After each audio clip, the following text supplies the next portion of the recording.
Bonjour, je m'appelle Marion Bouty, je suis porte-parole de l'ISNAR-IMG et interne à Poitiers.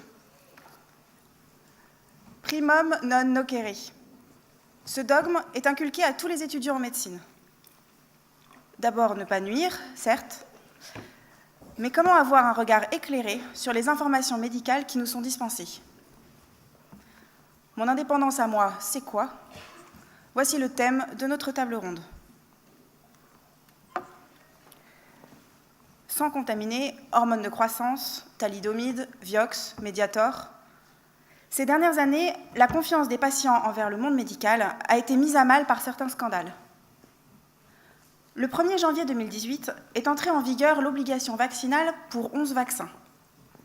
Cette décision a été accompagnée d'une grande polémique, principalement du fait d'un manque criant de communication autour de cette mesure. Ces débats sont la preuve de la suspicion de la population vis-à-vis des médecins et de leurs conflits d'intérêts potentiels. La médiatisation croissante des anti-vaccins en est le témoin. Les scandales successifs ont motivé une réflexion et une remise en question des pratiques quotidiennes des professionnels de santé. Dans le serment d'Hippocrate, on peut lire depuis 2012 « Je préserverai l'indépendance nécessaire à l'accomplissement de ma mission ». Dans la loi du 11 octobre 2013 relative à la transparence de la vie publique, la notion d'indépendance s'oppose à celle de conflit d'intérêts. En effet, le conflit d'intérêts y est défini comme toute situation d'interférence entre un intérêt public et des intérêts publics ou privés qui est de nature à influencer ou à paraître influencer l'exercice indépendant, impartial et objectif d'une fonction. L'Organisation mondiale de la santé fait état, en 1993, d'un conflit d'intérêts inhérent entre les objectifs commerciaux légitimes des fabricants et les besoins sociaux, médicaux et économiques des fournisseurs de soins et du public de sélectionner et d'utiliser les médicaments de la façon la plus rationnelle. Elle semble ainsi opposer l'intérêt du patient et celui des industries pharmaceutiques à travers le fournisseur de soins. L'indépendance est quant à elle définie dans le Larousse comme l'état de quelqu'un qui n'est tributaire de personne sur le plan matériel, moral, intellectuel. Le manuel pratique « Comprendre la promotion pharmaceutique et y répondre », édité en 2009 par l'Organisation mondiale de la santé et Action internationale pour la santé, rapporte une enquête transversale internationale menée en 2005. Cette enquête identifie le besoin d'une formation à la promotion pharmaceutique à visée des étudiants en médecine. Cette formation semble d'autant plus importante que selon 2 enquêtes en 2004 et 2005, la plupart des étudiants estiment peu probable que leur propre prescription soit modifiée par la promotion pharmaceutique, quand plusieurs études prouvaient le contraire. Ces mêmes études révèlent que de nombreux étudiants ont accepté des cadeaux, bien que, sur le principe, ils les désapprouvaient. Quels moyens sont alors utilisés pour limiter l'influence dans la formation médicale? Aux États-Unis, l'Association des étudiants en médecine ASMA a établi un classement des facultés de médecine selon 14 principes mis en place pour éviter les conflits d'intérêts. Depuis 2007, ce classement a montré son efficacité en permettant la mise en place de mesures pour limiter ces conflits d'intérêts. En France, c'est le collectif Formindep qui a établi ce classement dans les facultés de médecine. En réaction, la Conférence nationale des doyens a adopté en novembre 2017 une charte éthique et déontologique des facultés de médecine et d'odontologie afin, je cite, que les étudiants bénéficient d'un encadrement institutionnel et académique qui leur garantisse cette indépendance au cours d'un parcours d'apprentissage délivré par des universitaires dans le respect des principes de transparence, de loyauté, d'impartialité et d'intégrité professionnelle et scientifique auxquels ces professionnels s'engagent lors de leur recrutement. Pour autant, on ne peut pas complètement diaboliser les firmes pharmaceutiques. Elles permettent indubitablement le financement de la recherche, l'innovation médicamenteuse et la formation à ces innovations. Alors, quel rapport entretenir avec l'industrie pharmaceutique? Quelle distinction entre lien et conflit d'intérêts? Si la moindre relation au laboratoire est qualifiée de conflit d'intérêts, alors peut-on être médecin et exempt de tout conflit d'intérêts? Nous traiterons de cette question en 4 axes. Dans un premier temps, nous nous pencherons sur la relation qui peut exister entre le médecin et l'industrie, et plus précisément le rôle que tient le délégué médical auprès du médecin. Dans un second temps, nous réfléchirons à la place que tient l'industrie pharmaceutique dans notre formation universitaire. Nous nous intéresserons ensuite aux recommandations de bonnes pratiques, puis nous nous questionnerons sur les moyens d'évaluer la fiabilité d'une information, indépendante ou non. Pour nourrir cette réflexion, nous accueillons M. Éric Bazeillac, directeur des affaires publiques du LEM, les entreprises du médicament, le docteur Paul Schaeffer, du collectif Formindep, docteur en sciences de l'éducation et auteur de la thèse « Quelle formation à l'indépendance est-elle possible pour les étudiants en médecine par rapport à l'influence de l'industrie pharmaceutique ?» M. Bastien Louden, interne en médecine générale à Lyon, M. Pierre Chirac, directeur de la publication de la revue Prescrire, Mme Nelly Darbois, membre du pôle santé du collectif de recherche transdisciplinaire Esprit critique et sciences et de la structure fédérative de recherche Pensée critique. Il est à noter que nous mettons à disposition à titre gracieux un stand au collectif Formindep et à la revue Prescrire. Par ailleurs, le réseau de l'ISNAR-IMG s'est engagé dans une démarche d'indépendance en collaboration avec le Formindep. Enfin, le docteur Louis-Adrien Delarue, dont je citerai l'étude, est un collègue de mon maître de stage universitaire.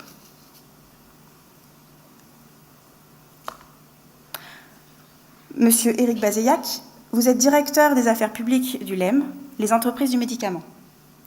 Le LEM investit 5 milliards d'euros par an dans la recherche. La recherche fait d'ailleurs l'objet d'une campagne de communication depuis octobre 2017. Cependant, certaines revues indépendantes critiquent une panne d'innovation thérapeutique et le constat d'une faible amélioration du service médical rendu. De même, l'action des visiteurs médicaux auprès des médecins est critiquée. En stage, l'interne y est régulièrement exposé. Qu'il s'agisse de l'hôpital ou de l'exercice ambulatoire, le jeune médecin en formation ne choisit que rarement, de façon délibérée, ces rencontres. Il est légitime de s'interroger sur l'influence de cette exposition. Monsieur Bazeillac, que pouvez-vous nous dire du rôle de l'industrie du médicament auprès du médecin et des étudiants en formation? Bien, merci de votre accueil, merci de cette présentation.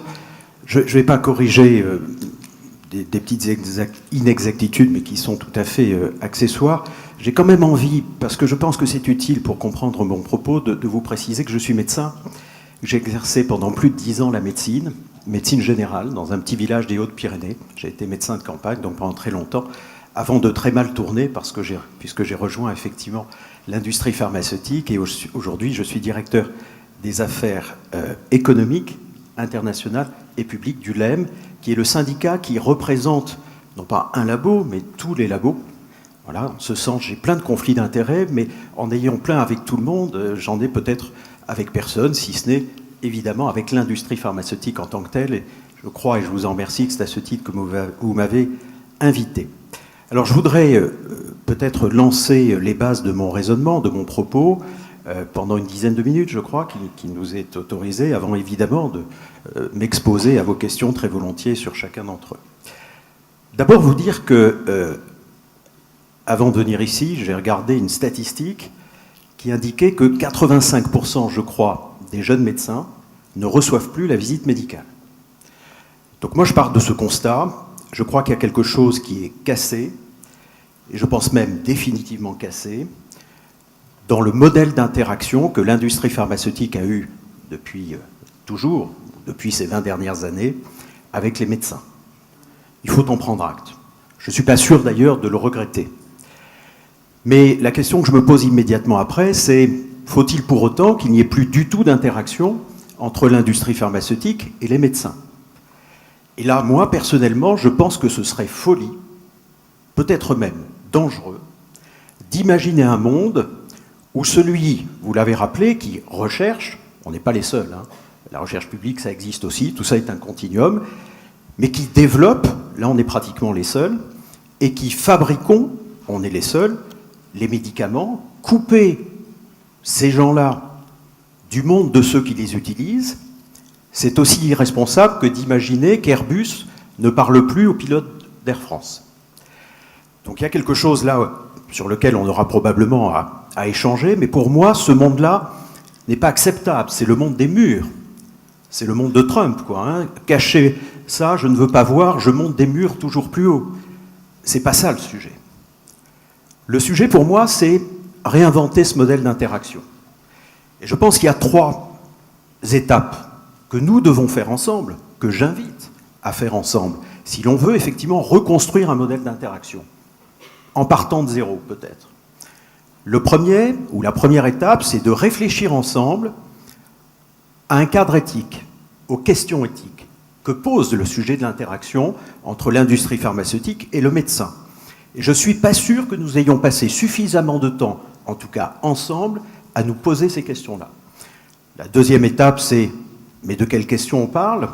Quels sont ces sujets qu'on aurait à débattre entre nous, sur lesquels il y aurait une utilité pour le patient à ce que nous nous parlions? Et puis le troisième sujet, c'est évidemment celui du cadre. Dans quelles conditions doit s'organiser ce dialogue? Et c'est bien normal de l'organiser. Très rapidement, pour moi, les réflexions éthiques, elles sont de 2 ordres. L'éthique de l'information, vous vous occupez beaucoup de cela, et l'éthique de la décision médicale. À mon avis, on n'en parle pas assez. Sur l'éthique de l'information, qu'est-ce que je pense? Je vais mettre là vraiment mes pieds dans le plat. Excusez-moi, je vais être très minoritaire, peut pas dire unique dans cette audience, à vous dire ce que je pense de cette manière. Mais je pense qu'on se fourvoie, que l'on fait erreur quand on traite de l'éthique de la formation avec la solution de l'indépendance. Je pense que l'indépendance est un mythe. Pose ça à votre réflexion. Et tant qu'on courra derrière le sujet de l'indépendance pour essayer de résoudre une éthique de la formation des médecins, mais c'est vrai dans tous les domaines, eh bien on n'arrêtera pas de courir et de construire des murs toujours de plus en plus hauts. Pourquoi? D'abord parce que la médecine n'est pas indépendante. La médecine, c'est même la science des dépendances. C'est même en cela qu'elle est intéressante d'ailleurs. La médecine, c'est la science des interactions, c'est la science des affects. Ça ne doit pas nous faire peur, ça. La médecine, c'est une science exploratoire, c'est une science expérimentale, c'est une science qui en permanence confronte ses hypothèses au réel, au vécu. Est-ce qu'on imagine qu'il y aurait un savoir médical qu'on puisse isoler, éthérer de toute influence, de toute indépendance? Et quelle serait cette tour d'ivoire au sein de laquelle on mettrait, on garderait jalousement ce savoir éthéré? L'université peut-être? Enfin, ça, historiquement, c'est une erreur terrible. Qu'est-ce que vous faites des disputes des scolastiques? Qu'est-ce que vous faites des écoles de pensée des économistes? Qu'est-ce que vous faites des conjectures des mathématiciens? L'université, c'est par essence un lieu d'influence, un lieu de dispute, un lieu de contradiction. Et c'est là que je veux en arriver. L'indépendance est un mythe, on s'y fourvoie. Réfléchissons ensemble à la transparence. Ça, c'est un vrai sujet pour l'éthique de l'information. La transparence des sources. Docteur, je viens vous voir et je vous dis cela parce que cette information vient de telle source. La pluralité, voilà un joli mot qui souvent dérange, mais qui est essentiel à toute formation éthique. Qu'on soit plusieurs à parler et qu'on s'oppose. Et mon troisième point, c'est la contradiction. Donc pour moi, une information éthique, c'est une information plurielle, contradictoire, transparente.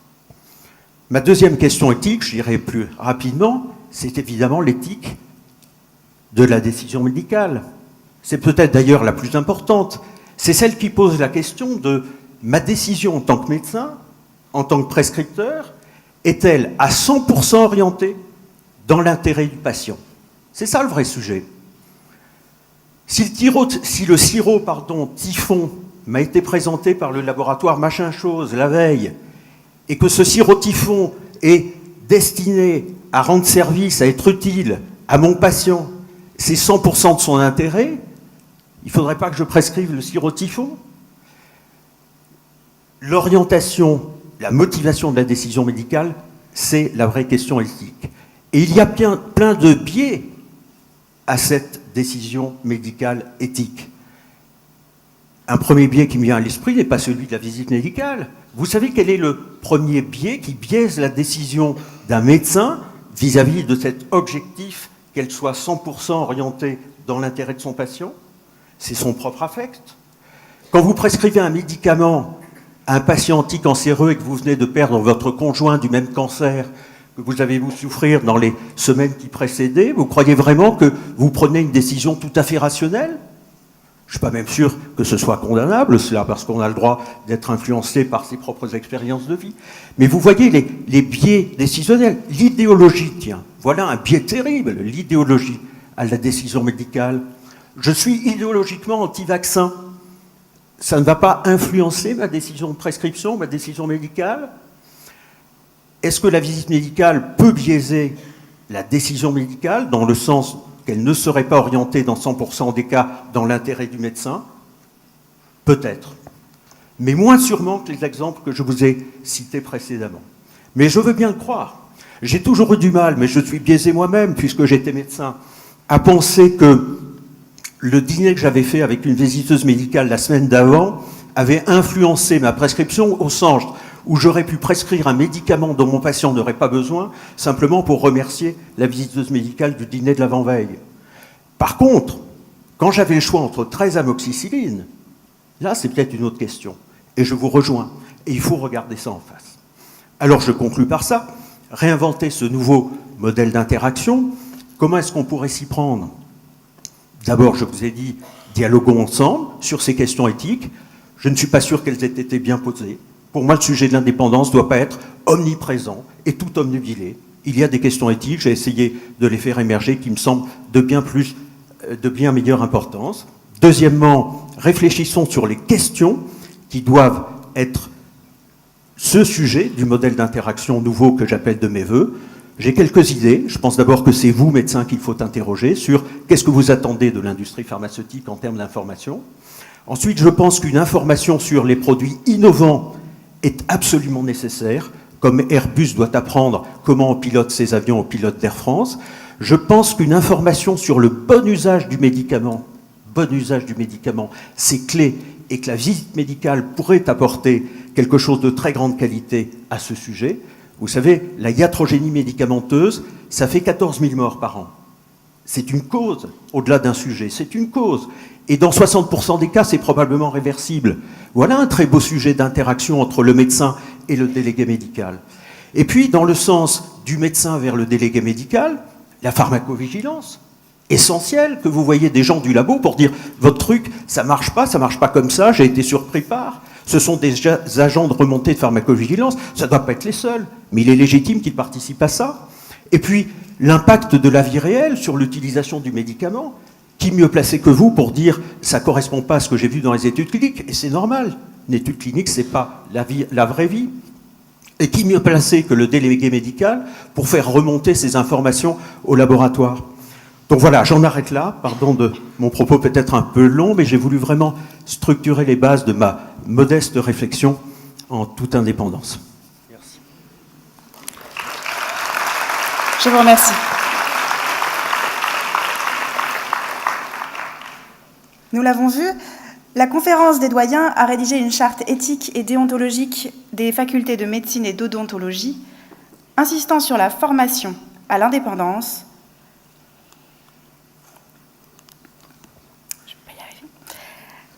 Cette charte a été élaborée en collaboration avec le collectif Formindep après la sortie du classement des facultés de médecine. Dr Paul Schaeffer, vous êtes docteur en sciences de l'éducation. Vous êtes à l'initiative de ce classement puisqu'il s'agit de votre thèse que vous avez soutenue en août 2016. Vous êtes accompagné de Bastien Douden, interne de médecine générale à Lyon. Bonjour. Selon vous, peut-on dire que la formation médicale initiale en France est indépendante ? Bonjour à toutes et à tous. Je suis très heureux de pouvoir... Ah oui, merci beaucoup. De pouvoir m'adresser à vous, de pouvoir vous rencontrer pour discuter de ce sujet sur lequel je travaille depuis pas mal d'années. Donc le classement des facs, c'est pas ma thèse, en fait, c'est quelque chose qu'on a fait à part, qu'on a publié dans PLOS ONE, mais j'ai passé quand même 7 ans à étudier la formation que vous traversez et à essayer de voir comment vous dépatouillez avec ces questions qui sont épineuses, qui sont complexes, mais voilà, où on a des avis très divergents entre différents acteurs, notamment avec l'industrie pharmaceutique. Voilà, moi je voulais déjà vous dire différentes choses. J'ai préparé quelques petites diapos.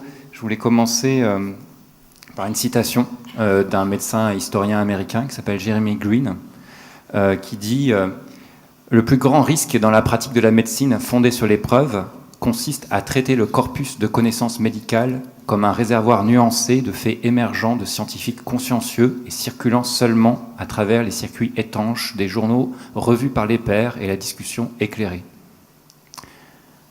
Le savoir médical n'émerge ni spontanément ni ne se diffuse de manière passive. Il y a plutôt des trous profonds et peu considérés dans la tuyauterie du savoir médical qui en capte continuellement l'activité, comme c'est le cas des entreprises pharmaceutiques, qui agissent comme des moteurs pour le développement et la promotion des formes de savoir qui leur sont utiles.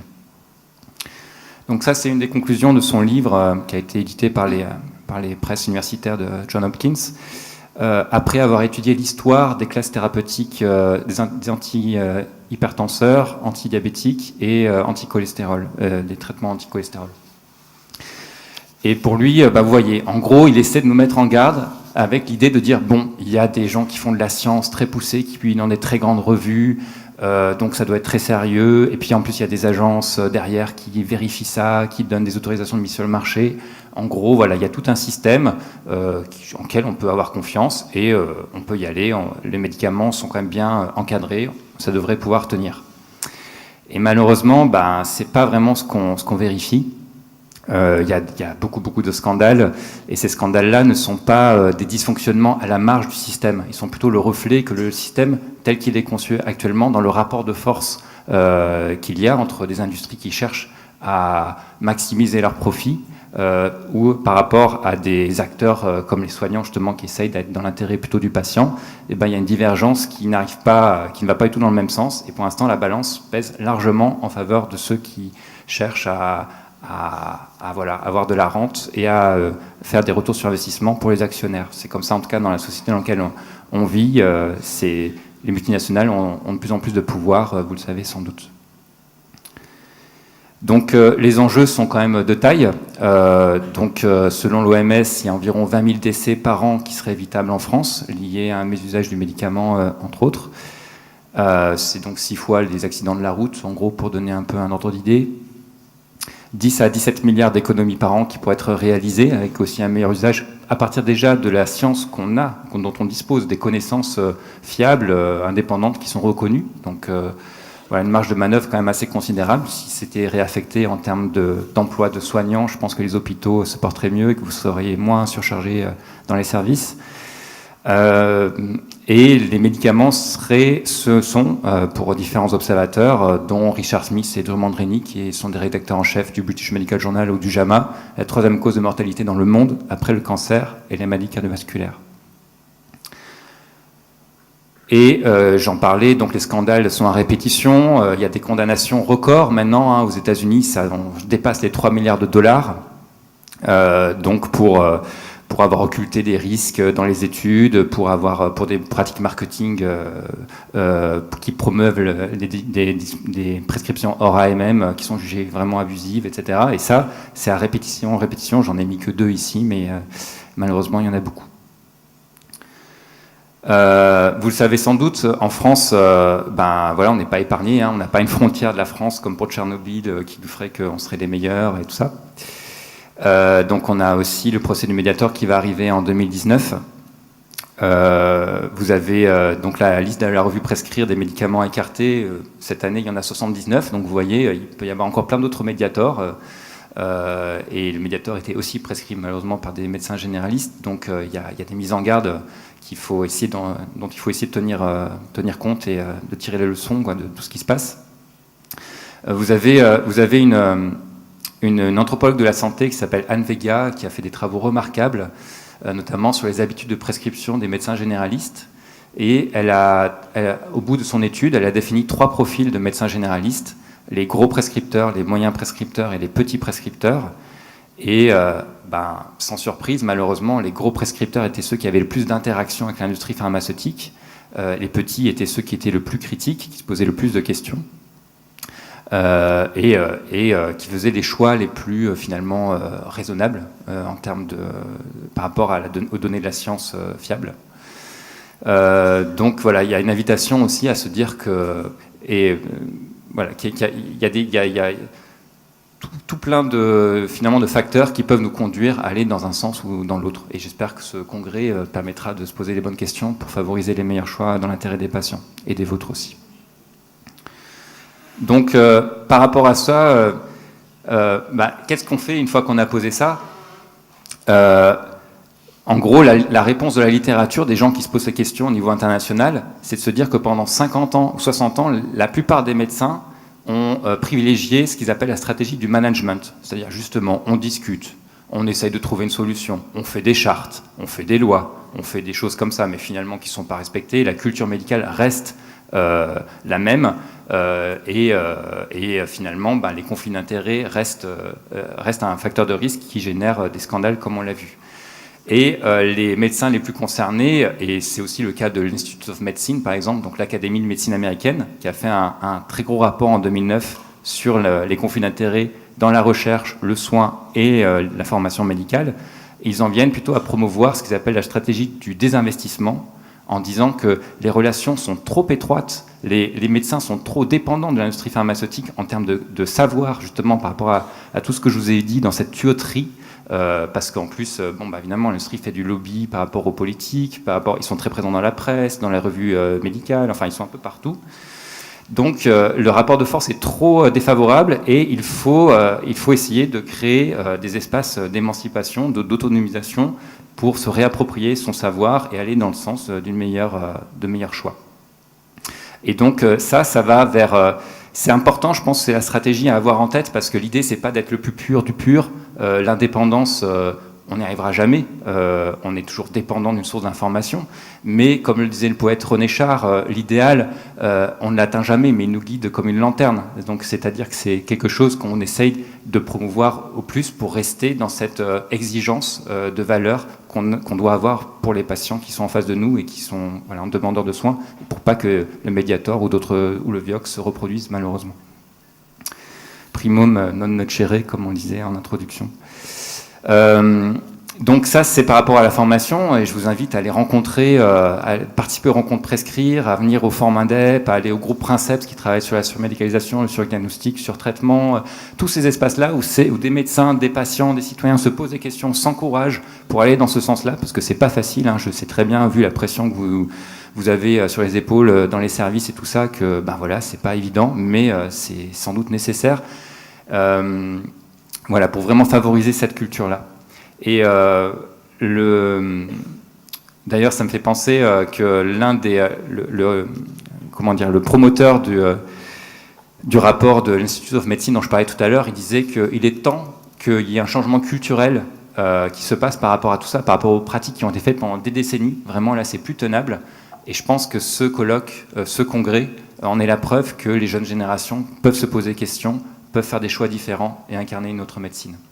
Je vous remercie beaucoup pour votre écoute. Je donne la parole à Bastien et je termine juste en disant que je suis en train d'organiser la 2e journée nationale de la formation à l'indépendance dans les études médicales qui aura lieu le 31 mars prochain à Paris, dans les locaux annexes de Prescrire. Je vous invite vraiment tous à y participer. On va réfléchir à comment on peut mettre cette charte en pratique concrètement dans chaque fac, parce que maintenant qu'elle a été votée, il faut vraiment qu'elle rentre en application, et ça ne va pas se faire tout seul. Donc je vous invite à ce rendez-vous le 31 mars. Je vous remercie. Merci.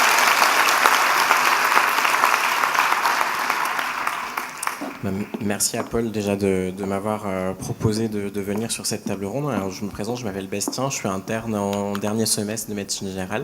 Je suis en SESPAS ici à Châteauneuf-sur-Isère en ce moment.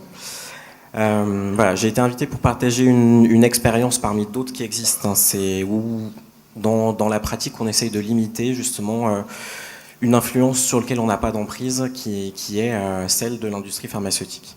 Alors, je vais déjà commencer par ma déclaration de lien d'intérêt. J'ai eu tout un tas de cours comme vous pendant l'externat où on ne nous a pas déclaré ces conflits d'intérêts. Il y a un seul prof qui l'a fait sur tout l'externat, mais cette déclaration, on la voyait très floue et finalement, on ne savait pas du tout ce que ça pouvait impliquer dans les choix de prescription derrière, dans comment on pouvait analyser le discours de ce prof-là. Bon, j'ai été en contact quand même aussi un peu avec des visiteurs médicaux durant mon cursus, pas depuis un bon petit moment. Et puis si, j'ai un labo qui m'avait invité à un restaurant en 5e année de médecine sur les thématiques diabète et insuffisance rénale. J'y suis allé.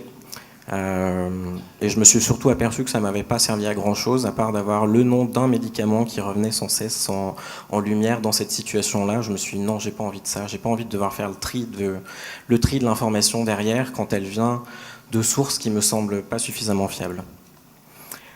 Dans mes liens d'intérêt, oui, je lis Prescrire, je suis membre du Forum Indep et voilà.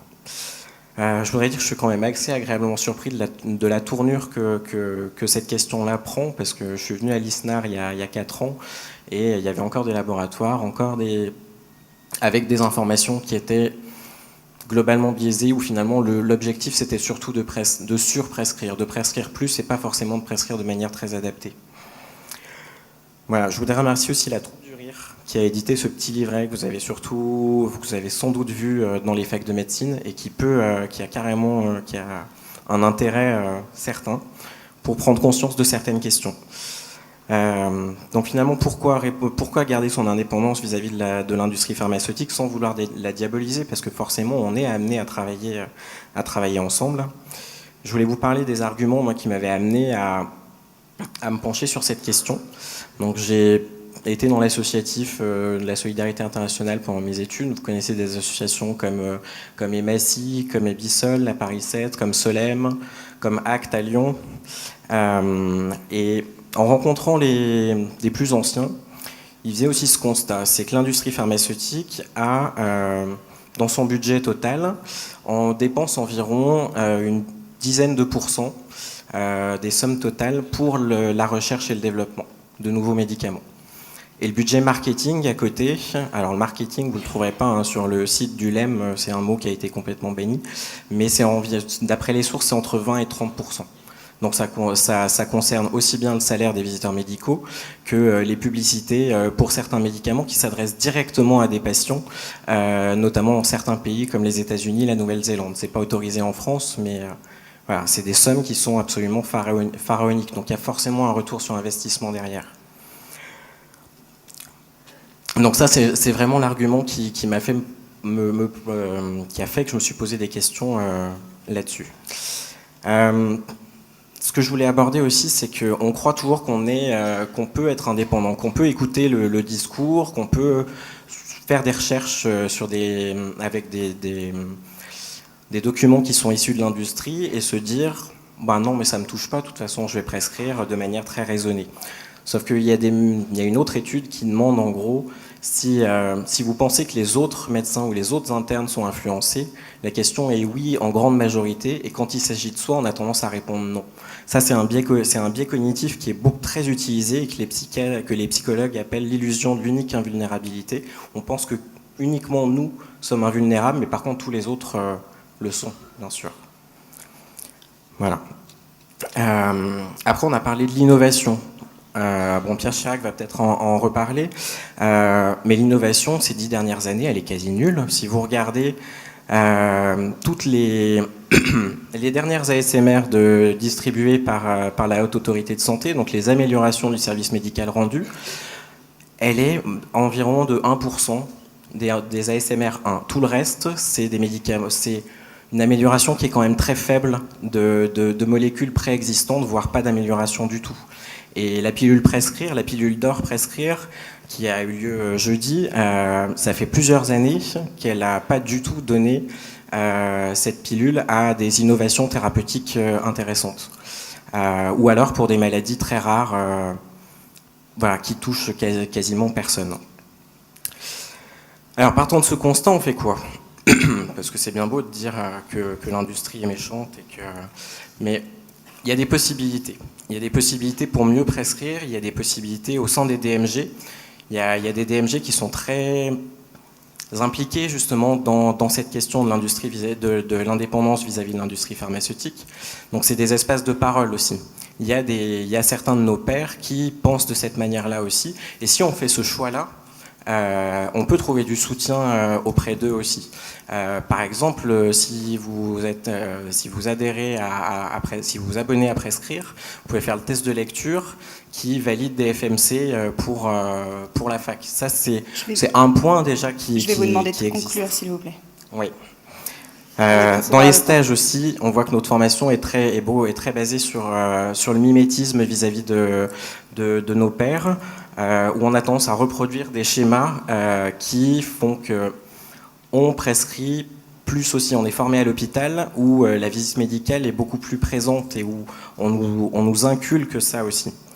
Bon, je vais devoir raccourcir un peu, mais tout ça pour dire qu'il y a vraiment des solutions. Et il y a aussi des solutions pour dire non, je ne veux pas recevoir la visite médicale à l'hôpital. On pense que c'est difficile, qu'on va s'attraper les foudres de notre chef de service, mais pour l'avoir fait, c'est tout à fait possible de dire à quelqu'un qui vient nous voir, malgré que ce soit une personne qui aurait des bonnes intentions, non, je suis désolé, mais je ne vais pas écouter votre discours, j'ai pas envie de faire le tri de toutes les informations que vous allez me donner, je préfère choisir d'autres sources d'informations. Voilà. Et surtout de ne pas rester seul, comme l'a dit Paul.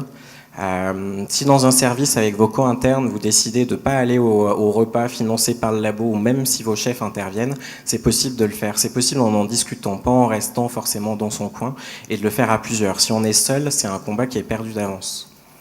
Voilà. Donc, pour finir, je voudrais dire que quand il s'agit de liberté d'installation, on part tous au créneau. Mais par contre, quand il s'agit de la liberté de prescription, on a encore un peu de chemin à faire. Merci.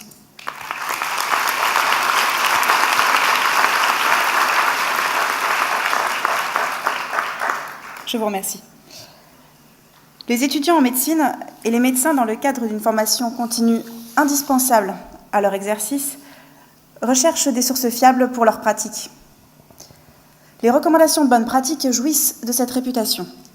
Une thèse soutenue en 2011 à l'université de Poitiers par le docteur Louis-Adrien Delarue remettait en cause ces recommandations considérées sous influence industrielle. À la suite de ces travaux, les 4 recommandations discutées ont été retirées par la Haute Autorité de Santé pour conflit d'intérêts. Pierre Chirac, vous êtes directeur de la publication de Prescrire, revue indépendante de formation pour les professionnels de santé. Votre avis nous intéresse. Que pensez des recommandations de bonne pratique?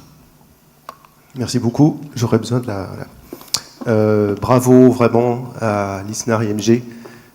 Merci d'avoir organisé ce colloque sans firme pharmaceutique. C'est tout à fait nouveau. Il y a eu déjà quelques exemples. Il y en aura de plus en plus. Vous faites partie de la génération Mediator, la génération Filles de Brest. Moi, je suis très confiant. Bravo au bureau qui a décidé ça. Il y a le président, les vice-présidentes devant. Et puis, ce qu'on a mangé, lunchbox, c'était tout à fait bon. Et alors je suis allé dans la salle VIP, je pensais que j'ai trouvé du champagne et du caviar. Non, pas du tout, la même boîte que vous. Et j'en suis pas mort, j'en suis même très content. Ça m'a rappelé la ministre de la Santé qui a dit dans une interview au Monde que dans les colloques, elle ne mangeait pas la nourriture payée par les firmes, elle mangeait un sandwich. Vous vous rendez compte? Voilà, donc on n'est pas seul. Alors, déclaration de lien d'intérêt. Comme les 120 rédacteurs de Prescrire, moitié médecins, moitié pharmaciens, pour la plupart, il y a quelques infirmières et autres. Je n'ai pas de lien avec les firmes pharmaceutiques, mais ni d'ailleurs avec aucune autre institution, autorité du domaine de la santé. Et en fait, la revue Prescrire est publiée par une association à but non lucratif, loi 1901. Et notre lien, auquel on tient beaucoup, c'est avec vous, avec les abonnés. Parmi vous, il y a des abonnés qui sont actuellement 28 000. Et donc, merci de passer les diapos, en fait. Voilà. C'est plus simple. Et l'article 1 de nos statuts donne notre but, c'est d'œuvrer en toute indépendance pour des soins de qualité dans l'intérêt premier des patients. L'indépendance absolue n'existe pas, je viens de vous dire, on est dépendant de nos abonnés. Et merci. L'indépendance, effectivement, ce n'est pas un état de pureté, c'est un objectif.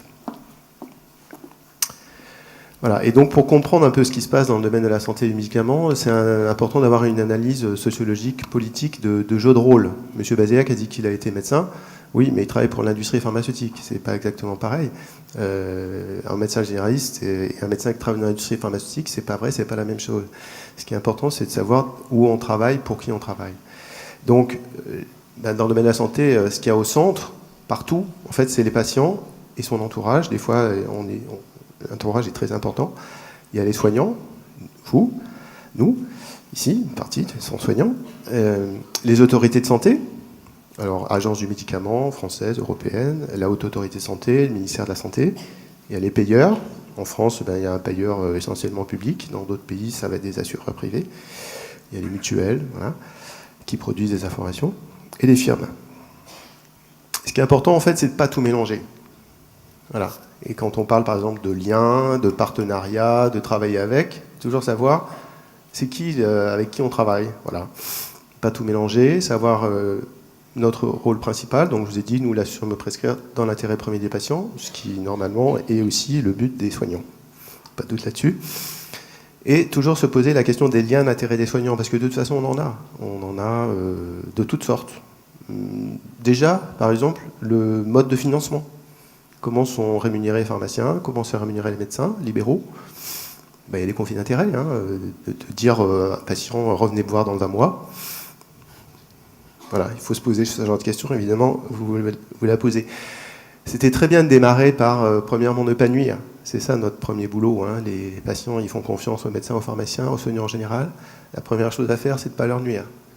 Minimum, pas facile. Et donc, c'est important, effectivement, de poser les questions au point de vue déontologique. Et donc là, je vous ai mis 2 articles. L'article 8 qui précise pour ce qui concerne, donc, parce que je vais arriver aux recommandations petit à petit, pour ce qui concerne donc notre formation, vous êtes encore en formation initiale, mais bientôt vous serez en formation permanente, tant que vous serez soignant. Et donc, il y a un certain nombre de principes déontologiques qui sont que, là, c'est votre code de déontologie au médecin, la limite fixée par la loi est compte tenu des données acquises de la science. C'est ça, les données acquises de la science. Et donc, un médecin doit limiter ses prescriptions et ses actes à ce qui est nécessaire à la qualité, à la sécurité, à l'efficacité des soins. Il doit tenir compte des avantages, des inconvénients et des conséquences des différentes investigations et thérapeutiques possibles. Et deuxième article, 32, le médecin s'engage à assurer personnellement aux patients des soins consciencieux, dévoués et fondés sur les données acquises de la science.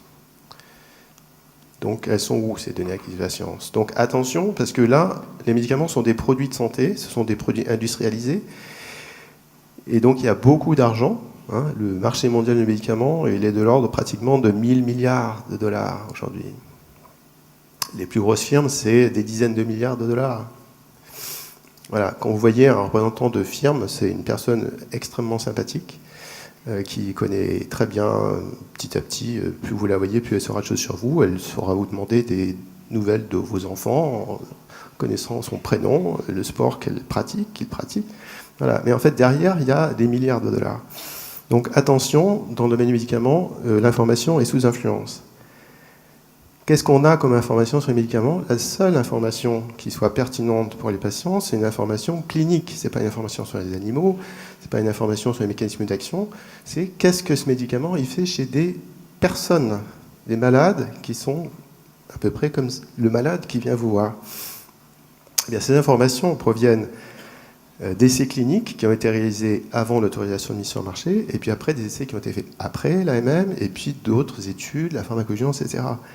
Et ce qui est très important aujourd'hui dans le système dans lequel on vit, c'est comme ça, c'est que la plupart de ces essais, ces études ont été menées, financées, conçues et publiées plus ou moins par les firmes.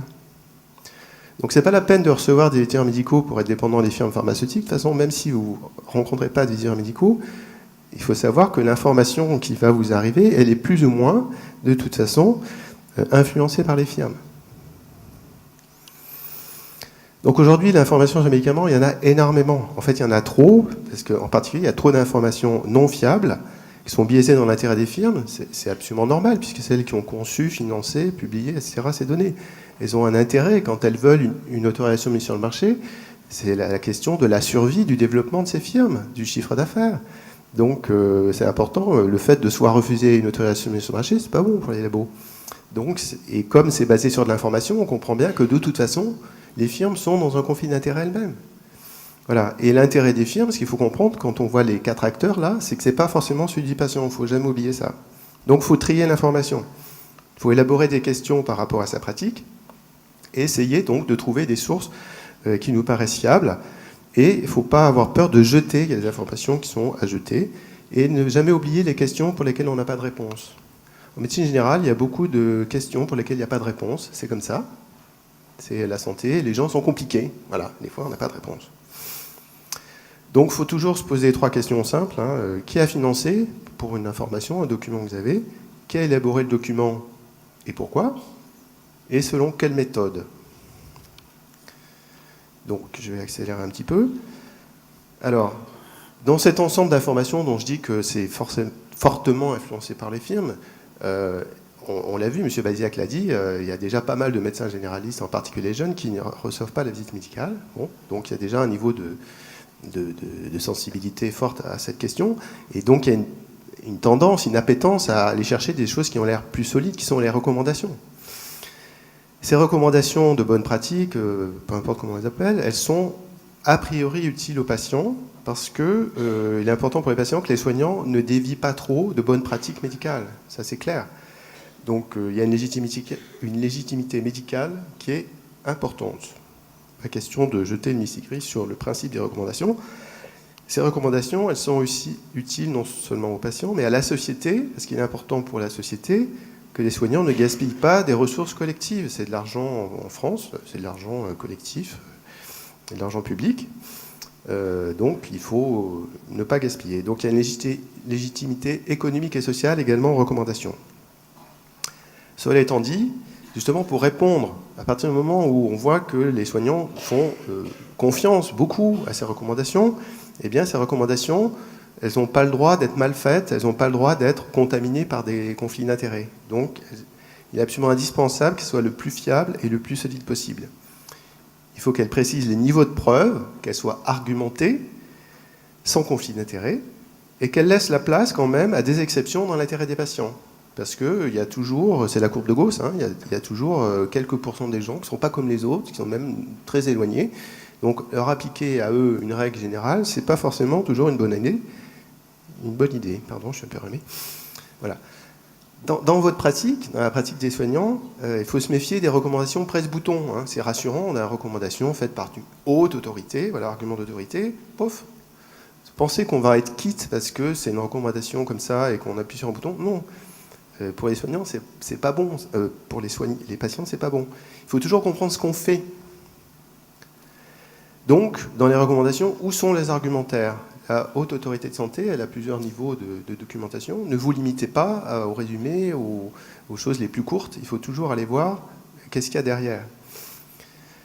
Attention aux normes opposables. C'est-à-dire qu'un jour, peut-être, vous serez obligé d'appliquer des recommandations. Est-ce que c'est dans l'intérêt des patients? C'est pas évident. Mais encore, si on va vers ça, il faut que ces recommandations elles soient au-dessus de tout soupçon. Et attention à une médecine robotisée, parce que le jour où tout fera l'objet d'une recommandation, on n'aura plus besoin de vous, à la limite. Vous ferez une partie du diagnostic, mais enfin bon, il y aura des applications, l'utilisation du big data fera que les patients ils pourront se débrouiller sans vous. Bon, il y aura peut-être des avantages, mais il y aura probablement beaucoup d'inconvénients. Donc, trier les recommandations comme tout document, savoir qui a financé, d'où elles viennent, qui a élaboré ce document et pourquoi. Quel est le but, voilà, et selon quelle méthode.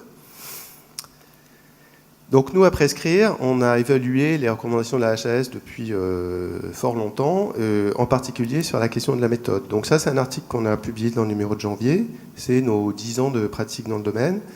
On a analysé 107 documents de la Haute Autorité de Santé depuis 2007, 10 ans. Il y en a 7 qu'on a trouvé intéressants.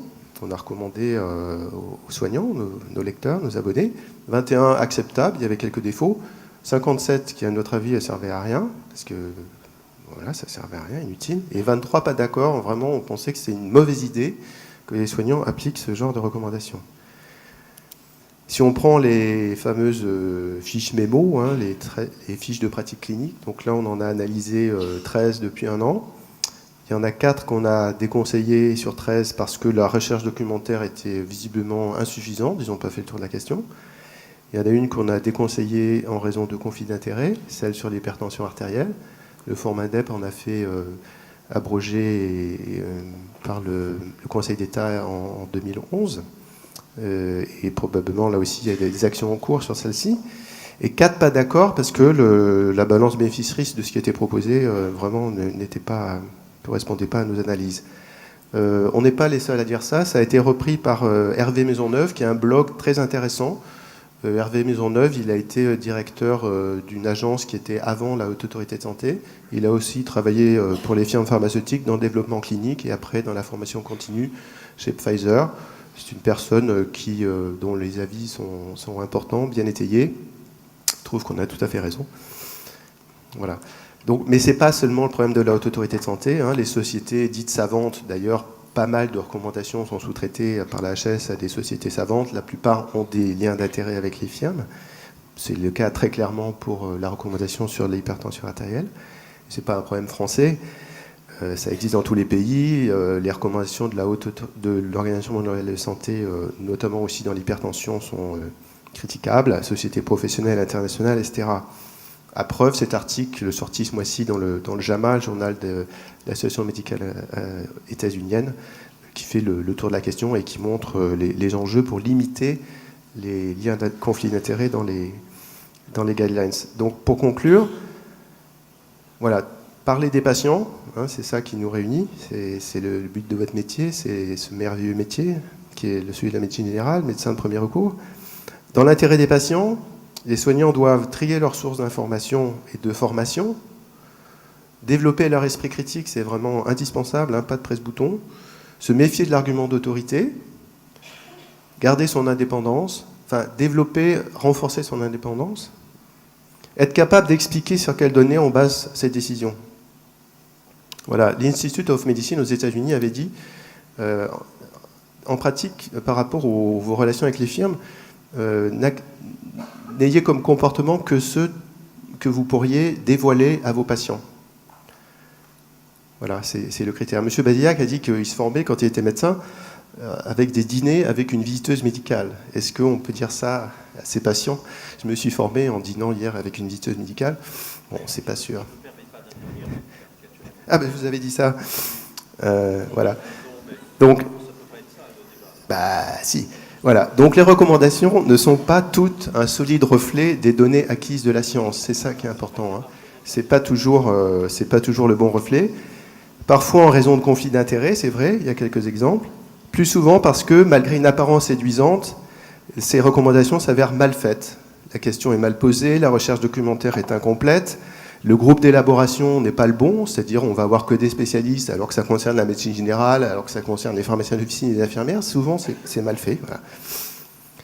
Les patients ont besoin de soignants capables de garder leur libre arbitre, donc pour terminer, qui ne soient pas sous influence des firmes et autres intérêts économiques. Ça, je pense que vous êtes au clair là-dessus. Mais qui ne soient pas non plus de simples exécutants de normes médico-économico-administratives. Voilà, bon courage.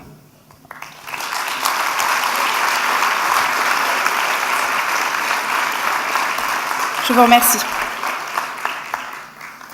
Nos discussions se sont articulées autour de l'information médicale et les problématiques qu'elle soulève.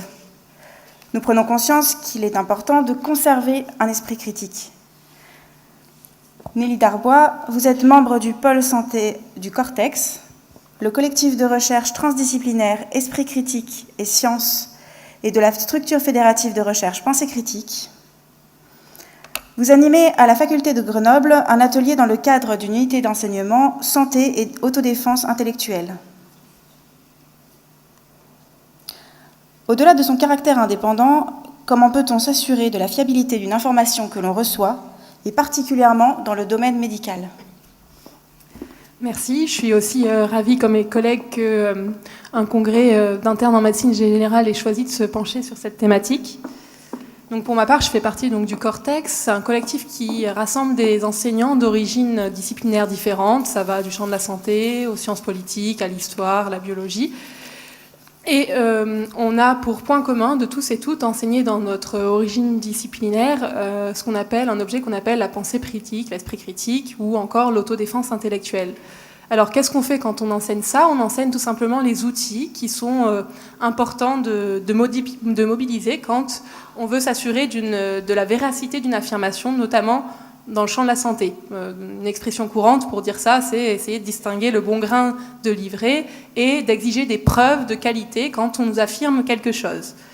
Donc, dans le court temps qui m'est imparti, je vais essayer de développer 3 éléments qui doivent attiser et enflammer un petit peu nos radars critiques quand on nous fait une affirmation dans le champ de la santé, et cela indépendamment de la source. Pas du tout parce qu'on considère que la source n'a pas d'importance, c'est juste parce que ça a déjà été traité avant. Mais quand on s'inscrit dans une démarche d'autodéfense intellectuelle, évidemment, la source, c'est une donnée fondamentale, en fait, parce que ça détermine tout le reste. Mais je vais vous présenter donc d'autres éléments qu'on enseigne dans nos cours.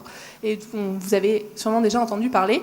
Alors, mon collègue en a déjà parlé tout à l'heure, c'est l'argument d'autorité, très très présent, surtout dans les informations transmises aux patients, mais aussi, on va avoir des exemples aux professionnels de santé. Donc c'est le fait d'accorder plus de valeur à l'origine scientifique, experte ou officielle d'une affirmation qu'en son contenu, et de faire peser beaucoup de choses là-dessus. Là, vous avez une capture d'écran d'une entreprise qui commercialise et développe des dispositifs médicaux, notamment en France. Et vous avez, par exemple, donc déjà le choix des couleurs, l'effet blouse blanche, etc. Et puis la mention de centres référents. On aurait pu parler simplement de centres partenaires. La terminologie utilisée ici est centre référent. On parle aussi d'études scientifiques et non pas d'études tout court. Autre exemple, très caricatural, là c'est vraiment à but pédagogique et heureusement qu'on n'utilise pas tout le temps ce type d'argument d'autorité. C'est un site internet qui commercialise un produit, un tapis d'acupressure censé soulager les maux de dos. Et donc là on met en avant le fait que le kinésithérapeute est membre du comité scientifique de Passeport Santé. Donc c'est bien sûr à destination plutôt des patients, parce que quand on est professionnel de santé, on sait que Passeport Santé, c'est pas forcément une source très fiable. Et à droite, vous avez un peu l'apothéose de l'argument d'autorité, concentré avec le drapeau de l'Union européenne, le personnel, sûrement un médecin avec une blouse blanche, un stéthoscope autour du cou, la photo de l'université assez prestigieuse, et puis le logo et la mention de tests cliniques. Un exemple un peu plus fin, et là plus ciblé pour les professionnels de santé, c'est tiré d'une brochure de Sanofi. Ça présente ça présente pas justement un traitement, ça parle d'un traitement contre la dermatite atopique, et en fait tout le paragraphe est consacré non pas à en fait, quel est l'intérêt de ce traitement par rapport aux autres déjà disponibles sur le marché, mais tout simplement au fait qu'il a été reconnu par une institution états-unienne comme découverte capitale. Et donc l'argumentaire, là, on insiste énormément sur cet aspect-là, indépendamment en fait de la qualité de produit. Donc on pourrait développer plein d'autres exemples de ce type, pas uniquement dans le matériel des industries du médicament, mais aussi parfois dans le matériel disponible dans les institutions et les recommandations de bonnes pratiques. Tout ça, c'est pas pour dire bien sûr que dès qu'on est confronté à un argument d'autorité, il faut tout de suite jeter à la poubelle le document qu'on nous fournit. C'est seulement qu'il ne faut pas du tout y accorder d'importance. Deuxième élément assez fréquent, c'est l'appel au témoignage, là aussi très utilisé auprès des patients. C'est quand on essaie de démontrer l'efficacité de quelque chose en mettant en avant des expériences personnelles, des témoignages, du vécu. Un exemple, là, c'est une brochure de Medtronic qui est à destination des patients pour leur présenter ce qu'est la neurostimulation. Et donc, c'est une brochure qui est distribuée aux professionnels de santé pour qu'ils la distribuent à leur tour aux patients. Et vous avez sur la brochure d'une dizaine de pages, plusieurs pages qui sont consacrées à un patient qui témoigne de ce que, selon lui ou elle, l'appareil de neurostimulation lui a apporté dans sa vie. Autre exemple, là vraiment ciblé plus sur les professionnels de santé, c'est encore une autre entreprise qui commercialise des dispositifs médicaux, un appareil pour traiter certaines formes de nodules du sein et de la thyroïde. Et donc on met en avant, encore une fois, des témoignages de médecins qui ont utilisé cette technique et qui sont contents. Et puis dans la brochure qui est distribuée, que j'ai trouvée moi chez un de mes médecins, on met en avant cette fois-ci des témoignages de patients qui eux aussi ont ont pris plaisir à l'utilisation. Et à chaque fois, malheureusement, l'information qui existe peut-être, d'ailleurs, factuelle sur vraiment qu'est-ce qu'il apporte ce traitement par rapport aux autres sur le marché, elle est noyée en fait par ces différents éléments. Troisième et dernier élément, il y aurait beaucoup à dire dessus, c'est tout ce qui concerne les mésusages statistiques, parce qu'en fait, on a tous et toutes une vision un peu erronée des chiffres. Les chiffres induisent en erreur. On a un peu une vision contre-intuitive, notamment des statistiques. Donc il y aurait plusieurs choses à développer, notamment dans l'usage des graphiques. Un bon moyen de voir un mésusage des chiffres et des statistiques, c'est d'allumer sa télévision le soir à 20h, et quand on relate notamment les chiffres du chômage ou de la délinquance, très souvent il y a beaucoup de matériel pour exercer son esprit critique. Moi je vais développer une affirmation dans le champ de la santé qui est très fréquente quand on présente notamment un nouveau traitement ou un outil de dépistage, qui est la diminution du risque de mortalité. Très souvent, on va nous dire, là par exemple c'est Philips qui nous dit que le dépistage organisé du cancer du sein par mammographie diminue le risque de mortalité de 25 à 30%. Autre exemple, là aussi tiré d'un communiqué de presse de Sanofi, qui présente un traitement sur une certaine forme de cancer avancé de la prostate, et qui nous dit que ce traitement, en association avec un autre, réduit le risque de décès de 30% chez les hommes atteints, etc. En fait, quand on lit ça, ça a été testé, on a demandé à des gens, à des patients et à des professionnels de santé, quand vous entendez tel test de dépistage diminue le risque de mortalité de 30%, qu'est-ce que vous en pensez de ce chiffre-là? Et en fait, les gens répondent que sur 100 personnes qui se font dépister, selon eux, il y en a 30 qui sont sauvées. Et c'est ce que, intuitivement, la plupart des gens, même des gens qui parfois ont des connaissances en statistiques, c'est intuitivement, si on réfléchit pas trop, c'est ça qu'on pense. Alors qu'en fait, ce chiffre-là ne veut pas du tout dire ça. Et si par exemple on vous propose un traitement qui diminue le risque de mortalité de 30%, mais un traitement aussi qui diminue le risque de mortalité de 0,1%, ça peut être le même traitement qui diminue le risque de la même façon. Ces deux chiffres, à partir des mêmes données brutes, ils peuvent exister. Et donc ça, alors, c'est vraiment des maths de base, n'ayez pas peur. C'est une confusion entre la diminution du risque relatif et la diminution du risque absolu. Dans les médias notamment, mais tout le temps en avant, enfin en tout cas le plus souvent, une diminution de risque relatif, parce qu'elle est plus impressionnante. C'est ce chiffre de 25 ou 30%. En fait, ça c'est des vieilles données qui sont plus du tout à jour sur le dépistage organisé du cancer du sein de 1993. Quand on calcule la diminution du risque relatif, on diminue le taux de mortalité, donc avec le dépistage organisé. Là, c'est 3 sur 1000 femmes, divisé par le taux de mortalité 100, 4 sur 1000. Ça nous donne 25%. Mais avec les mêmes données brutes, on peut aussi calculer, j'ai confondu dans les dénominations, on peut aussi calculer un autre type de risque, et en prenant en compte le nombre de personnes sauvées sur la population totale. Et en fait, on arrive, à partir des mêmes données brutes, à un chiffre différent, mais qui pourtant représente la même chose. Et donc, en fait, normalement, quand on nous présente une affirmation de type ce traitement diminue le risque de mortalité de tant de %, c'est jamais suffisant. Il faut avoir accès à beaucoup plus d'informations si on ne veut pas être dans l'affirmation juste communicationnelle et dans une information vraiment sur laquelle on peut appuyer notre décision. En fait, il faut en général déjà savoir de quel type de mortalité on parle. Des fois, c'est pas précisé. Ça peut être la mortalité toutes causes confondues, la mortalité de tel type de cancer, etc. Ensuite, il faut qu'on nous dise bien à quoi on doit comparer, ce qui n'est pas fait souvent. Donc, est-ce que c'est à l'absence de traitement? Est-ce que c'est un traitement placebo? Il faut qu'on nous dise également le nombre de personnes sauvées dans chaque groupe. Il faut qu'on nous dise la durée totale au bout de laquelle on voit cet effet. Et puis également, il faut qu'on connaisse le nombre de personnes qu'il est nécessaire de traiter pour qu'une seule soit sauvée. Et là, on a vraiment une information qui n'a pas une valeur juste médiatique ou communicationnelle, mais qui permet vraiment de pouvoir prendre des décisions ou donner des billes à nos patients pour pouvoir prendre des décisions. Voilà, il y aurait bien d'autres éléments à développer, mais on n'aura pas le temps pour ça. Je vous renvoie à notre site internet cortex.org où tout est en accès libre et gratuit. Merci de votre attention.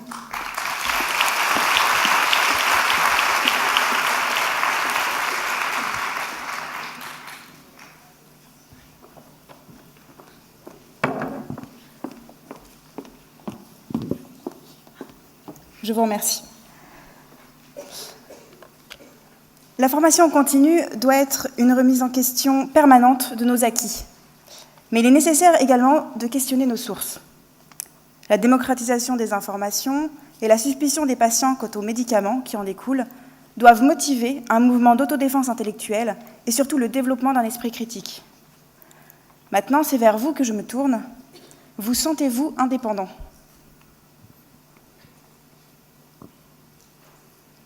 Est-ce qu'il y a des questions de la salle ?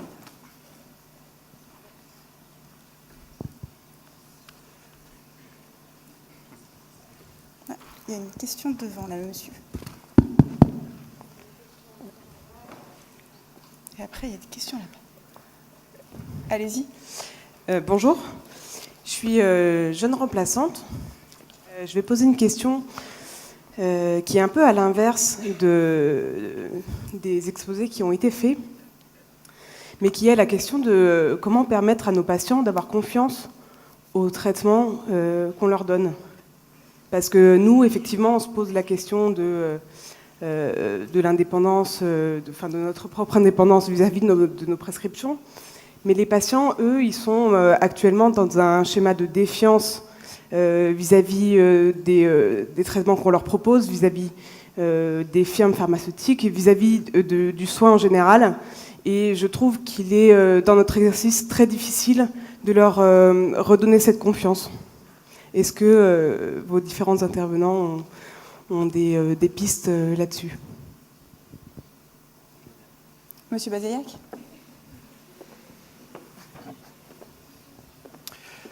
Merci pour votre question. Je suis navré, je ne vous situe pas dans la salle, donc je ne vais pas vous regarder dans le blanc des yeux, mais c'est une question vraiment fondamentale. Nous, on a essayé de comprendre un peu plus profondément la nature de ce sujet, et on a fait une enquête.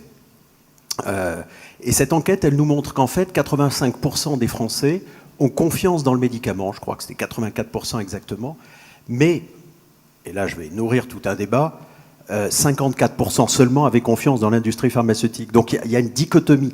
Tout ça pour vous dire qu'en fait, quand on le mesure, on se rend compte que les Français, à une large échelle, ont plutôt confiance dans leurs médicaments.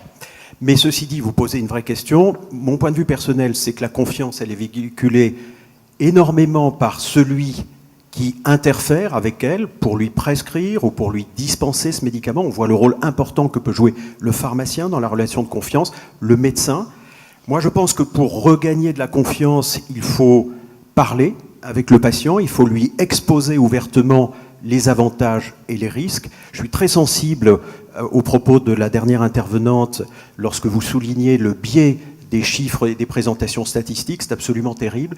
Et je pense que, par exemple, quand on parle des ratios bénéfices-risques, quand on dit dire à quelqu'un, vous avez une chance, je dis n'importe quoi dans les chiffres, ne le prenez pas au premier degré, monsieur Chirac, mais quand on dit à un patient ou une patiente, vous avez une chance sur 1 million, je ne sais pas, d'avoir une encéphalite si je vous vaccine, ça ne veut rien dire pour elle. Une chance sur 1 million, c'est la chance qu'on a de prendre un météorite sur la tête quand on habite Paris, d'après les chercheurs de la NASA, par exemple. Donc il faudrait qu'on soit capable de parler statistiques de manière beaucoup plus référentielle pour les gens, de façon à ce qu'ils puissent eux-mêmes partager avec nous la mise en perspective du rapport bénéfice-risque. Et on n'est pas bon du tout de ce point de vue-là.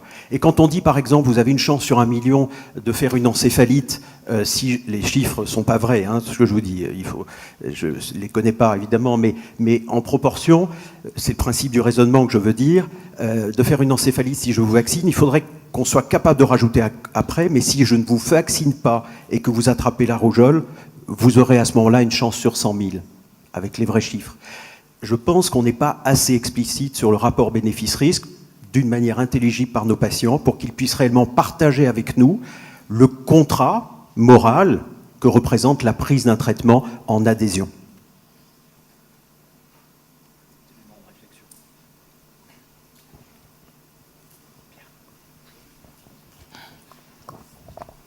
Oui, bien d'accord avec ça. Je m'excuse auprès de M. Bazaillac s'il a été froissé par ce que j'ai dit, mais c'était une plaisanterie.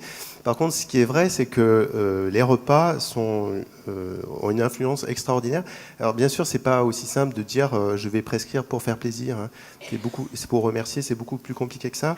Au mois de juin, on va publier un article dans Prescrire sur toutes les études psychologiques qui montrent que le repas, et c'est pas pour rien que c'est une forme privilégiée d'action dans des visiteurs médicaux et des firmes pharmaceutiques en général, c'est ce qu'il y a de plus influençant, parce que ça donne du temps aux visiteurs médicaux ou aux leaders d'opinion, pour parler avec les personnes, et c'est dans un moment particulièrement agréable, donc ça fait tilt, c'est ce que tu disais tout à l'heure, ça revient, c'est chargé d'affection positive. Voilà. Donc c'est effectivement une question, alors effectivement, moi je pense que les chiffres du LEM sont vrais, les gens, souvent on est ambivalent, hein, on n'a pas tout à fait, les firmes sont mal vues, en même temps les médicaments sont bien vus. Voilà.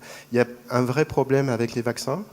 Alors, la solution à ça, elle est très compliquée. On peut dire d'une certaine façon, la confiance se mérite, mais un médecin, même s'il mérite sa confiance, il y a d'autres acteurs, il y a d'autres choses qui troublent. Donc aujourd'hui, on est dans une époque où il y a beaucoup de patients qui sont troublés, ils ne savent plus trop à qui se fier. Et au niveau du soignant, le médecin référent ou le pharmacien habituel, c'est dans la construction de la relation que va se créer une vraie confiance, c'est-à-dire qui n'est pas aveugle. Encore que les patients sont extrêmement différents. Il y a des patients qui ont envie de faire confiance et qui n'ont pas envie de décider. Et puis il y en a d'autres qui veulent avoir une explication de tout. Donc il va falloir gérer tout ça. Ça demande du temps. Il y en a, c'est vite fait. Ils ne veulent même pas trop savoir, quoi. Et puis ceux qui ont envie de savoir, faut arriver à partager la décision. C'est un bel objectif. Et pour ça, faut justement pouvoir dire d'où on sort.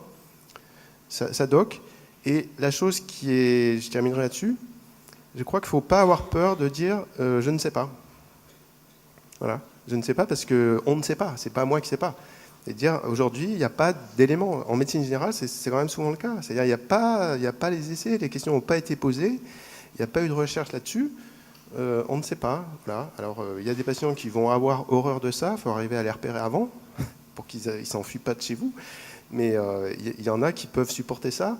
Et c'est important de pouvoir dire à des patients, écoutez, pour ce que vous avez, la meilleure solution, ce n'est pas un médicament. Ça va être de modifier, si c'est possible, telle ou telle chose dans votre comportement, votre vie, votre environnement. Et ça, il faut vraiment être capable de faire ça. Et on rend beaucoup service en disant, on ne sait pas aujourd'hui. Voilà. Par exemple, aujourd'hui, pour maigrir avec des médicaments, on ne sait pas. Ça n'existe pas, les médicaments pour maigrir. C'est un domaine où il y a beaucoup de demandes. Et la science, aujourd'hui, ne permet pas d'envisager dans un proche avenir des médicaments qui fassent maigrir sans effet indésirable très très important. Voilà. Et donc il y a un certain nombre de domaines comme ça où il faut avoir des repères et expliquer ça, partager ce savoir. Voilà.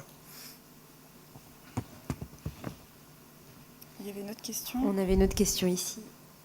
Merci beaucoup. Bruno Boyer, je représente le Conseil national de l'Ordre des médecins ici. Je vous remercie de votre invitation.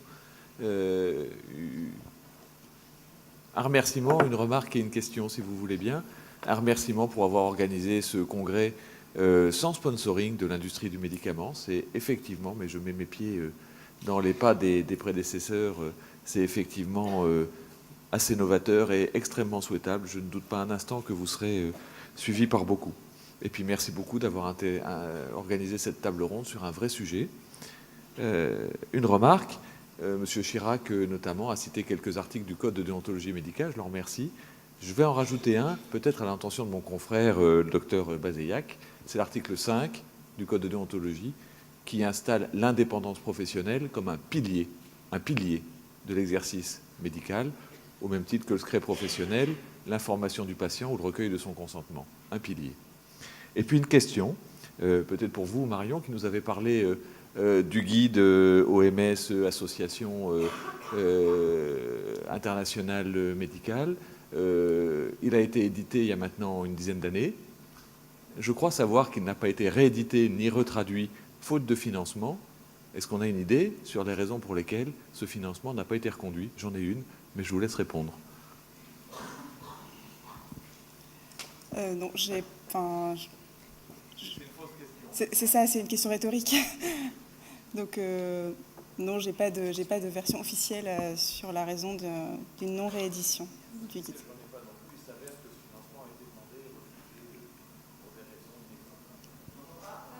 Je vous donne une... Merci. Je n'ai pas de version officielle non plus.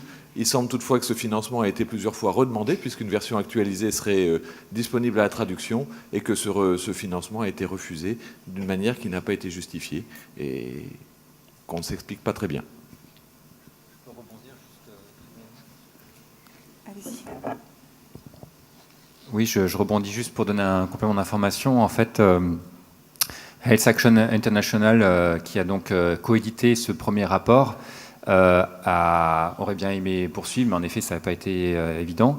Par contre, ils ont publié un autre petit rapport qui s'appelle Fact or Fiction, qui a été traduit aussi par la Troupe du Rire, dont je fais partie, qui a fait ce petit livret, que vous trouvez sur le site de la Troupe du Rire, à destination des soignants en Europe et aussi des étudiants. Donc ça a été fait l'année dernière, il me semble. C'est plus court, c'est 30-40 pages. Et toujours Health Action International a fait un séminaire en septembre dernier où l'ANEMF, le FormIndep, était présent sur cette question de l'indépendance dans la formation. Et il y a un rapport de 15 pages qui a été publié il y a 3-4 jours, je crois, qui fait un peu l'ensemble de la question.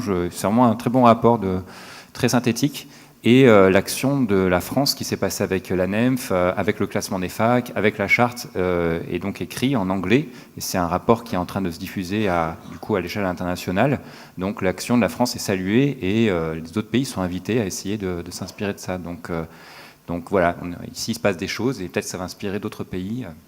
Affaire à suivre. Si vous me permettez un très court droit de suite sur l'interpellation de mon confrère et très, très respectueusement sur la notion d'indépendance du code de déontologie médicale, que je suis tout à fait. Dans mon esprit, sauf à avoir tort, on parle bien d'indépendance de la décision médicale. Ce que j'ai dit tout à fait. Mon propos, je ne vais pas vous le refaire, mais en trois mots.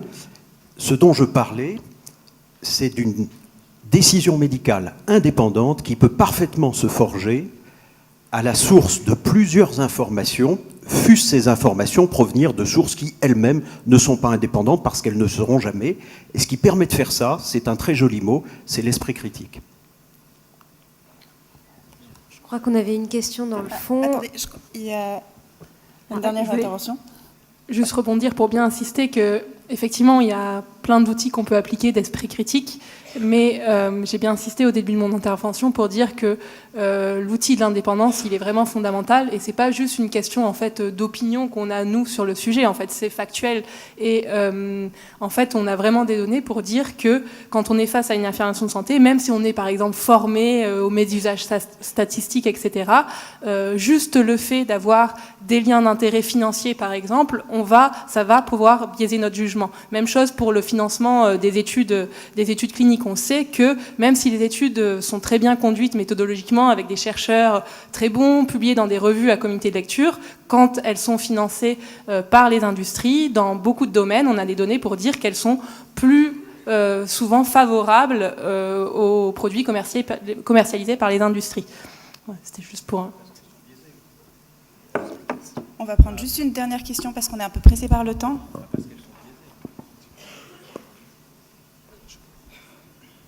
Oui.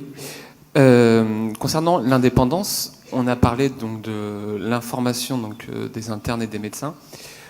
On ne parle pas de la rémunération. Je soulève la question parce que je suis actuellement en stage en médecine libérale et mes maîtres de stage ont rempli leur ROSP sur l'année 2017.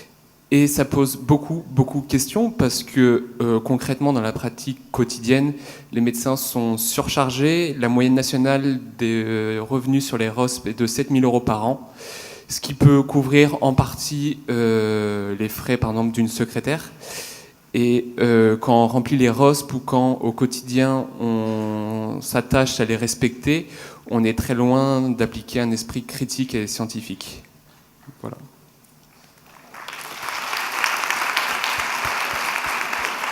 Monsieur Chirac. Ouais, c'est exactement le genre de questions qu'il faut se poser, qu'on n'a pas abordé. Merci d'avoir attiré l'attention là-dessus. Donc, si je reprends un petit peu ce que j'ai dit, déjà, qu'est-ce qu'elles valent, ces recommandations? Donc, à prescrire, on avait analysé les CAPI, c'était avant le ROSP, et là, il y avait un certain nombre de recommandations qui nous paraissaient vraiment tout à fait incorrectes. Pour la ROSP, c'est mieux, l'évolution est positive. Je pense que l'assurance maladie, enfin c'est sûr, ils ont regardé ce qu'on avait écrit. Mais bon, en tout cas, déjà, il faut se poser la question, qu'est-ce qu'elles valent, ces recommandations, du point de vue scientifique? Donc là, on a un mieux. Après, la question, c'est comment je me situe par rapport à une incitation financière. C'est-à-dire, je suis téléguidé, j'ai un intérêt, voilà, un conflit d'intérêt, j'ai intérêt, parce que bon, gagner 7 000 €, c'est en plus, je pense qu'il y a beaucoup de gens pour qui c'est important. Et alors, voilà, donc à Prescrire, nous, on n'a pas abordé ça, parce qu'on ne veut pas donner de leçons, et qu'il y a tout un tas dans nos abonnés, on voit qu'il y a plusieurs réactions.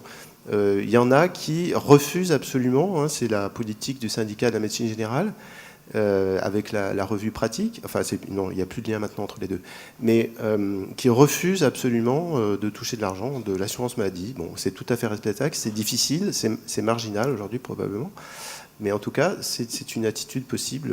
Voilà. Et puis il y en a qui disent, dans nos abonnés, qui disent, de toute façon, moi je le faisais déjà, parce que je connais, enfin, là, comme maintenant elles sont bonnes, je le faisais déjà, je ne vois pas pourquoi je refuserais ces 7 000 €. Donc eux, ils ne modifient pas leur pratique. Voilà, donc c'est acceptable aussi.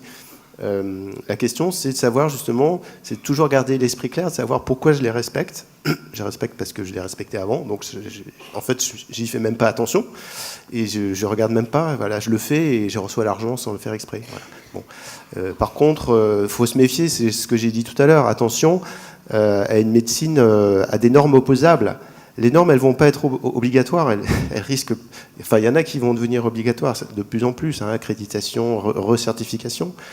Et puis à l'hôpital, la même chose. Bon.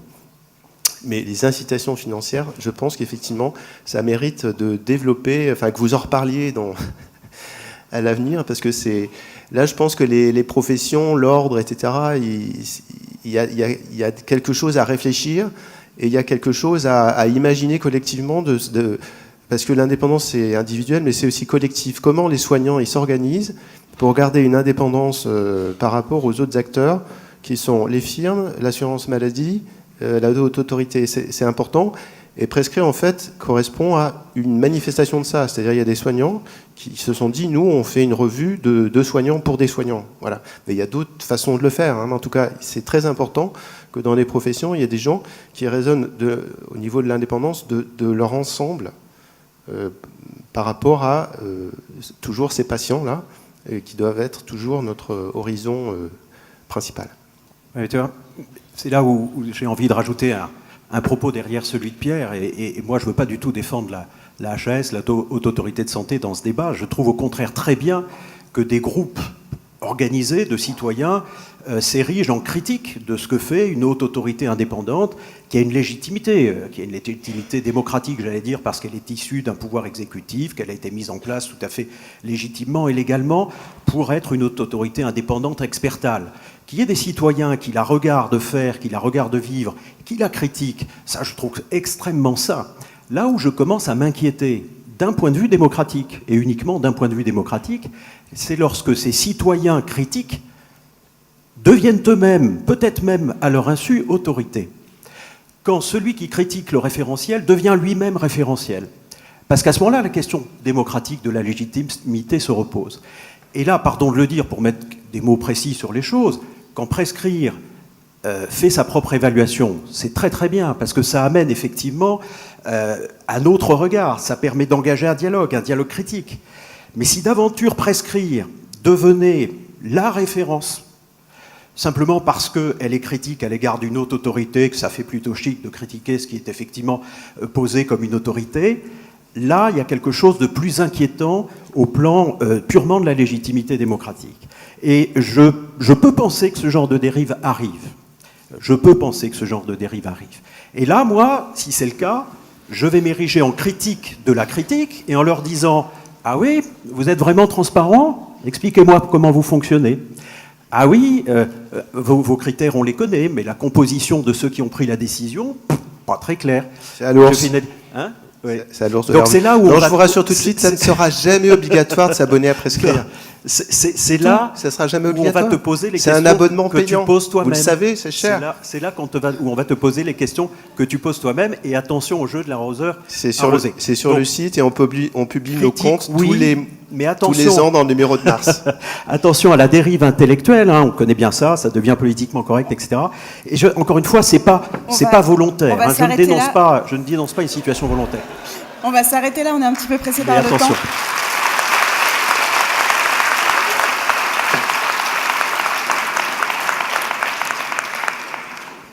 Nous espérons que cette table ronde vous aura présenté des clés intéressantes pour une formation en indépendance.